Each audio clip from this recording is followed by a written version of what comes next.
What's up, y'all? It's your boy Jack, back again with another video. Today I'm going to be doing a review of the LG V60 5G. Just like my other reviews, I'm going to hit some of the stats, go into a little bit of detail, then give you my honest opinion, then I'll get you guys up out of here. So without further ado, let's go ahead and get started.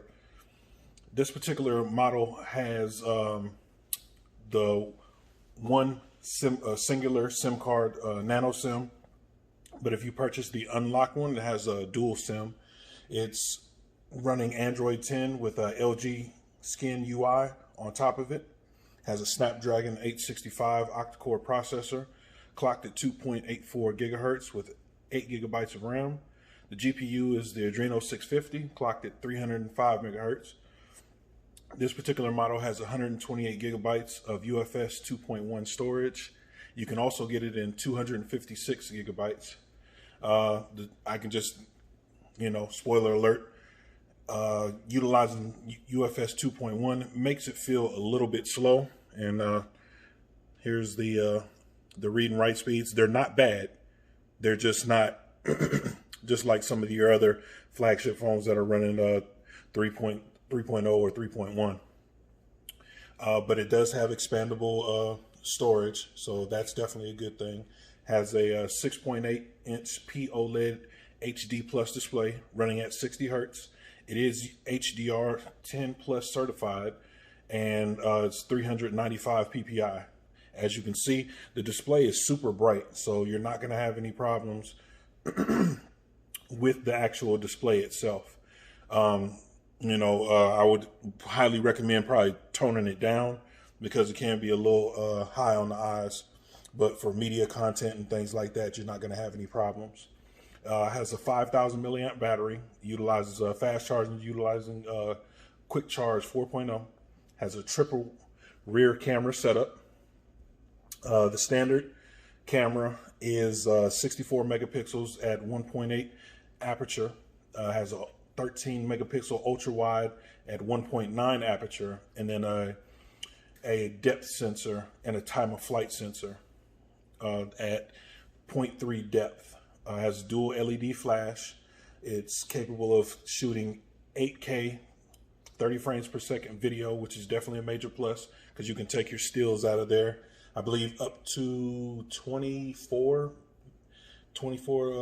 megabytes, I believe. Either 24 or 23, I can't remember.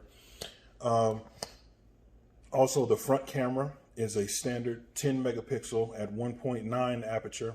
It's capable of running 4K 30 frames per second video with a LED flash as well.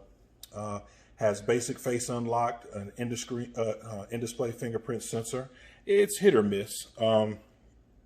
This particular model, it's a little finicky. I can tell you that it's not the best, but it's also not the worst either. Has a USB Type-C, but it is Gen 1, so you're not going to be getting those blazing speeds or anything like that.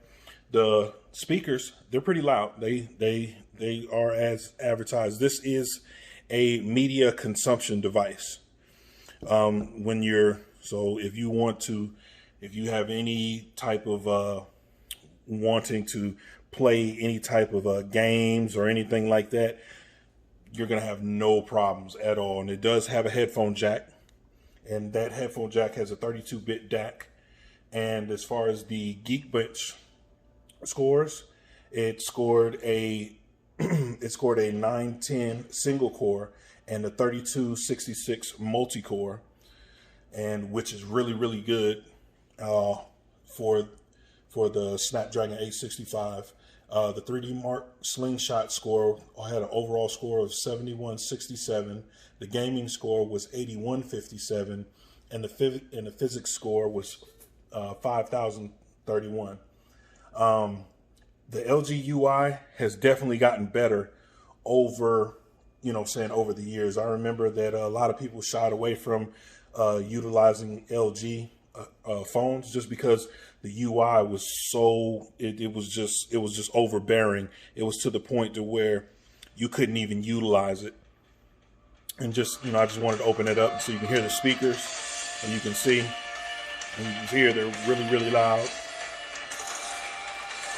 You know, very crisp, no distortion.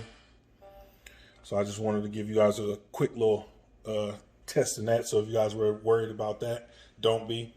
The device is a pleasure to use. You won't be disappointed. Again, you know, with your other flagships, I wish that this particular model would have came out with a high refresh panel, at least 90 hertz. You know, I think 90 hertz would have probably put this thing over the top. But if you do purchase it, I mean, you're not going to have a problem with 60 hertz or anything like that, especially if you're coming from another 60 hertz device. It'll be buttery smooth, no hiccups, no lag or anything like that. And the LG features, I definitely like those LG features. It has a screenshot actually baked into the notification bar the navigation bar, which is really, really cool. So you don't have to go hunting around for it. It's in there. I wish more Android phones would just bake that right on in there. You know, obviously you can modify it and things like that. But like I said before, the one thing I didn't get to test was the dual screen, the actual case, because I wasn't able to get it because they're all sold out.